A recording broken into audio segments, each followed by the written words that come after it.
तो मीडिया ने विलन दिखा दिया किसको? सोनम वांगचुक को, जबकि वो क्या मांग रहे थे? District council. क्या वो गलत मांग थी? अभी छूटे हैं एनएसए लगाए के, अभी 17 मार्च को उनकी सुनवाई थी, उससे पहले उनका क्या लगा दिया गया? एनएसए हटा दिया गया। मतलब वो कल तक देशद्रोही थे, अभी ठीक हो गए। सोनम वांगचुक के ऊपर क्या लगा दिया जाता है? एनएसए लगा।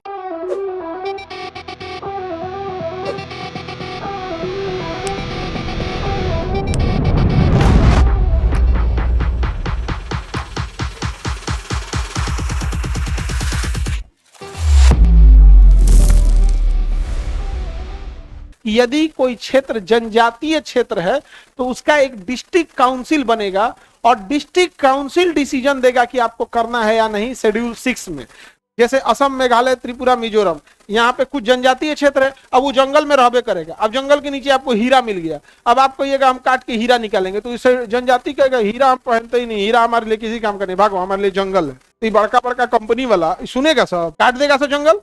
तो इसीलिए उसी समय पहले ही अंबेडकर साहब शेड्यूल 6 दे के गए हैं कि शेड्यूल 6 फिर आर्टिकल 44 कहां की ओर भेज देगा? 244 कहां भेज देगा? अनुसूची 6 कहां भेजेगा? अनुसूची 6।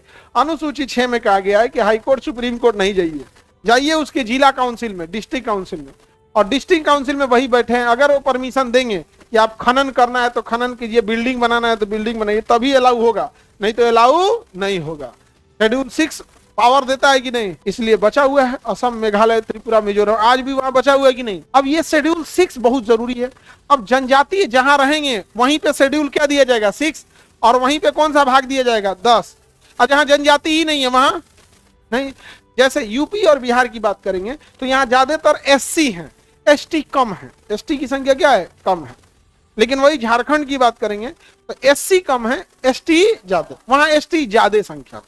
समझ आ रहा है कि नहीं आ रहा है? तो जहां पर एसटी रहेंगे, शेड्यूल ट्राइब्स रहेंगे, वहीं ना भाग 10 दीजिएगा आर्टिकल 244 और शेड्यूल 6 दीजिएगा, कि रहेंगे नहीं तो शेड्यूल 6 दे दीजिएगा। और 2019 में क्या हुआ कि 2019 में कश्मीर से धारा 370 को हटा दिया गया, कश्मीर से धारा 370 को हटा दिया गया। और कश्मीर का एरिया बड़ा छोटा बनाया गया। ये छोटा सा एरिया जम्मू कश्मीर को दिया गया। छोटा एरिया किसको दिया गया? जम्मू कश्मीर को दिया गया। ये जम्मू कश्मीर को दे दिया गया और ये एरिया लद्दाख को दिया गया।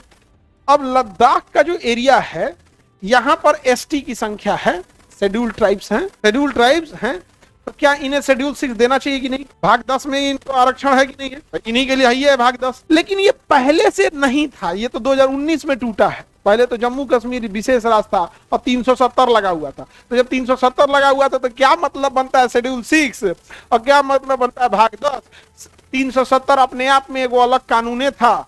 लाए थे गोपाला स्वामी आयंगर, कौन लाए थे? गोपाला स्वामी।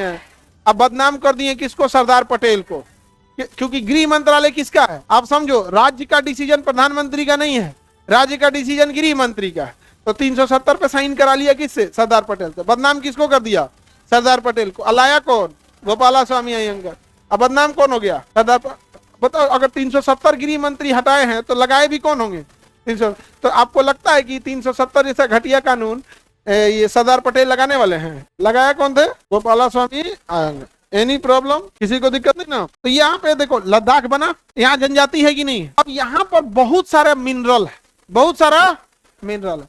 अब उस मिनरल को अगर आप खखोर के निकाल देंगे तो वहां इकोलॉजिकल इम्बैलेंस आ जाएगा। और यहाँ पे जब फैक्ट्री वगैरह लगे, यहाँ के बर्फ पिघलने लगेगा, यहाँ के लोगों को दिक्कत आएगा। तुरंत दिक्कत आएगा या 10-15 साल बाद? और इस 10-15 साल में जो भी बड़ी बड़ी कंपनियां हैं पूरा खनन करके जा चुकी रही, यानी पैसा कमाए तुम, अमीर हुए तुम, अब भुगतेंगे यहाँ के लोग। क्या हुआ? बड़ी बड़ी कंपनियां झारखंड में गई, कभी रुंगटा स्टील तो कभी टाटा स्टील तो कभी जिंदल स्टील तो कभी ये स्टील, ये सीमेंट प्लांट, दुनिया भर की कंपनियां।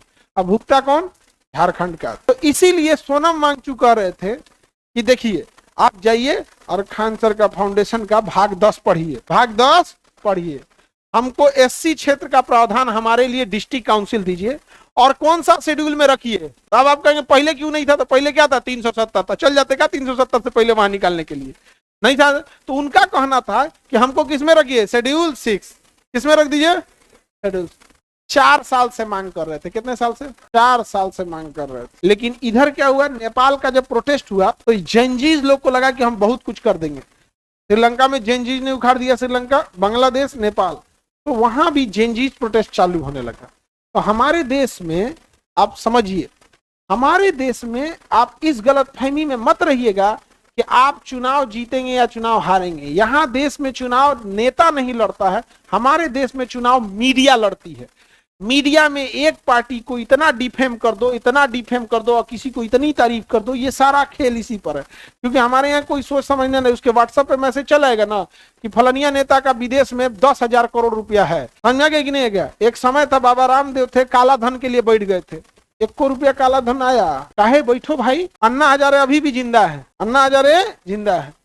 न जाने कितना रेप हुआ, कितने घोटाले हुए, कितना करप्शन किया, क्या क्या हुआ, एको बार निकले नहीं निकले। एक दिन हम उनको न्यूज सुने तो अब हमको याद है कि भैया ये जिंदा आदमी है अभी। तो मीडिया का क्या प्रभाव है? तो मीडिया ने विलन दिखा दिया किसको? सोनम वांगचुक को। जबकि वो क्या मांग रहे थे? District council. क्या वो गलत मांग थी? 4 साल से शांतिपूर्ण मांग रहे थे? नहीं मांग रहे थे, शांतिपूर्ण मांग रख रहे थे। और यहाँ पर उनको क्या डाल दिया गया? जेल में। हमारे यहाँ क्या डाल दिया गया? जेल में। किसी को दिक्कत? जेल में डाल दिया। अभी छूटे हैं, एनएसए लगाए के। अभी 17 मार्च को उनकी सुनवाई थी, तो उससे पहले उनका क्या लगा दिया गया? एनएसए हटा दिया गया। मतलब वो कल तक देशद्रोही थे, अभी ठीक हो गए। और वो क्या गलत मांग रहे थे? उन्हें शेड्यूल 6 लद्दाख को देना चाहिए कि नहीं? शेड्यूल 6 दीजिए भाई, आपको क्या जाता है? उनसे पूछ के निकालिएगा, आप निकालना ही नहीं देंगे। सब आपको न बर्फ तोड़ने देंगे, न खनन करने देंगे, न कुछ। वहां का इकोलॉजिकल सिस्टम खराब हो जाएगा। वो आर्टिकल देखिए, सोनम वांगचुक आर्टिकल 44 मांग रहे थे या आर्टिकल 44 के तहत शेड्यूल 6 मांग रहे थे? शेड्यूल 6 मेन पावर ये देता है। और यहां तक पहुंचने के लिए आपको क्या चाहिए? आर्टिकल 244। तो आर्टिकल 244 के तहत किसी भी शेड्यूल ट्राइब्स, जनजातीय क्षेत्र को अधिकार है कि राष्ट्रपति से कहकर अपने क्षेत्र को शेड्यूल ट्राइब्स में डलवा सकता है, शेड्यूल 6 में डलवा सकता है। शेड्यूल 6 में गया तो डिसीजन डिस्ट्रिक्ट मजिस्ट्रेट लेंगे या डिस्ट्रिक्ट काउंसिल? डिस्ट्रिक्ट। और डिस्ट्रिक्ट काउंसिल में कौन होंगे?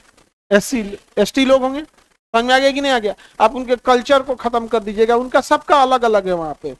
समझ में आ रहा है कि नहीं आ गया? बहुत सबका कल्चर अलग अलग है। आप नॉर्थ ईस्ट में जाएंगे तो वो अपने पूर्वज की हड्डी दरवाजे पे टांग देते हैं, जो कंकाल होता है ना, वो दरवाजे पे टांग देते हैं। अब बताइए, अगर आप उनको संविधान में प्रिविलेज नहीं दीजिएगा, अब उनका वही मान्यता है कि हम अपने जनजाति, हमारे पूर्वजों का कंकाल का जो खोपड़ी है दरवाजे पे टांगेंगे। अपनी यहाँ तो टांग दो ना, कल FIR हो के जेल जाओगे तुम। टांग दो एगो मानव का कंकाल अपनी दोरिया पे की खोपड़ी पे, यहाँ पे कल है। देखो पहले तो मोहल्ला वाला गाँव से भगा देगा तुमको, कहेगा ये तांत्रिक उंत्रिक कोनो काला जादू कर रहा है। नहीं समझ आ गया? तो शेड्यूल 6 समझ में आ गया? शेड्यूल 6 क्या देता है? डिस्ट्रिक्ट काउंसिल, यानी प्रशासन का खुद का अधिकार। शेड्यूल 6 एक छोटे लेवल का 370 है। शेड्यूल 6 जो है वो जिला लेवल का क्या है?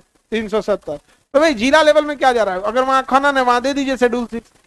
अब शेड्यूल 6 अगर दे देंगे, जैसे झारखंड को शेड्यूल 6 दे देते और वहां से कोयला निकालना है, तो सीधे कह देगा प्रति 1 कुंटल कोयला पे 100 kg कोयला पे एगो पेड़ लगाओ। तो तुम्हें पेड़ लगाने में जाता क्या? पेड़ कितने का आएगा? 10 से 15 रुपए का छोटा पेड़, 30 रुपया मान लेते चलो, 30 रुपीज, 30 रुपए का एक पेड़ आएगा। तो तुम 100 kg निकाल रहा है कोयला, तो 30 रुपया खर्चा नहीं कर सकता है। जहाँ 300 रुपया तुम कमा रहे हो, वहां 30 रुपया नहीं खर्चा कर सकते। नहीं करोगे तो चल जाओ, नहीं करोगे तो चल जाओ। ये कब भेज सकते थे? जब आपके पास शेड्यूल 6 रहता तब। झारखंड का आदमी नहीं मांग पाया। आज जितना कोयला ले जाओ, इतना चोर है सब, कोयला ले गया सब, तो जगह खाली होगा, खोखला होगा, तो उसमें बांस भरा जाता था। लेकिन वो बांस की वैलिडिटी कितने साल? 8 साल 10 साल सड़ के खत्म होगा। तो जब सड़ के गिरेगा, तो जब बांस गिरेगा ऐसे, तो टकरा के चिंगारी निकलेगा और उसमें मीथेन गैस से आग पकड़ लेगा। तो सरकार कहती है उसमें बालू भरो। ये छोटा सा खाली मुहुआ पे बालू भर दिया सर, अंदर कोई खाली जगह था, वही फंसा और एक दूसरे से चिंगारी पैदा हुआ, मीथेन गैस में आग लग गया और धधक गया। और ये धधक रहा है आज से 25 साल पहले से। पूरा झारखंड झरिया आग की लपटों के ऊपर चल रहा है। आप में जो झारखंड के झरिया के क्षेत्र के जो होंगे, आप देखे होंगे इस चीज को। झारखंड के कितने लोग हैं? आप लोग के यहाँ एरिया झेल रहा है कि नहीं झेल रहा? और वहां के लोगों का लंग्स कैंसर हो रहा है, लंग्स कैंसर। वो सांस जो ले रहे हैं ना, तो प्रति सांस में वो क्या ले रहे हैं? जहरीला गैस। तो आर्टिकल बताइए, भाग 10 में कितने आर्टिकल? आर्टिकल 216। और ये हमें किस चीज की ओर ले जाता है? शेड्यूल 6। और अगर शेड्यूल 6 में चले गए तो वहां का प्रशासन उसी को दे देगा। एक तरह का छोटा सा 370 है उस एरिया के लिए। समझ में आया कि नहीं आ गया? तो क्या उसमें नागरिकता से संबंधित है? नहीं। 370 एकदम ज्यादा ही खतरनाक था, ज्यादा ही खतरनाक था। दिया कौन दिमाग उसको? गोपाला स्वामी आयंगर को ले आके लाद दिया। शेड्यूल ट्राइब समझ में आ रहा है कि नहीं आ रहा? Any problem? अच्छा आप ये बताइए, शेड्यूल 6 में डालेगा कौन? पावर किसको है? राष्ट्रपति। पावर किसको है? सोचो, राष्ट्रपति भी जनजातीय क्षेत्र से आती है। राष्ट्रपति द्रौपदी मुर्मू स्वयं जनजाति आदिवासी क्षेत्र से आती। जब देश का राष्ट्रपति स्वयं एसटी में आते हैं और उस देश में आर्टिकल कश्मीर में एसटी लगाने के लिए, शेड्यूल 6 लगाने के लिए एक व्यक्ति के ऊपर, सोनम वांगचुक के ऊपर क्या लगा दिया जाता है, एनएसए लगा।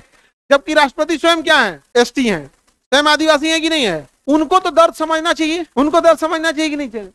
वर्तमान समय में राष्ट्रपति के पद को भी राजनीतिक रूप से खोखला कर दिया गया है, खोखला कर दिया गया। उसके बाद आप कहिएगा कि एसटी के साथ कहां भेदभाव हो गया। देख लो, राष्ट्रपति एसटी रहते हुए भी एसटी नहीं दे पाया। अब हम बोलते हैं कि चीजों को खत्म करो, तो कहेगा कि देखिए ये ऐसे बोल रहे हैं। मतलब यार उसको बोलबो ना करे आदमी, उसको मिला नहीं है वो अलग बात है, अब बोलबो मत करे कि एकरा ना मिला है।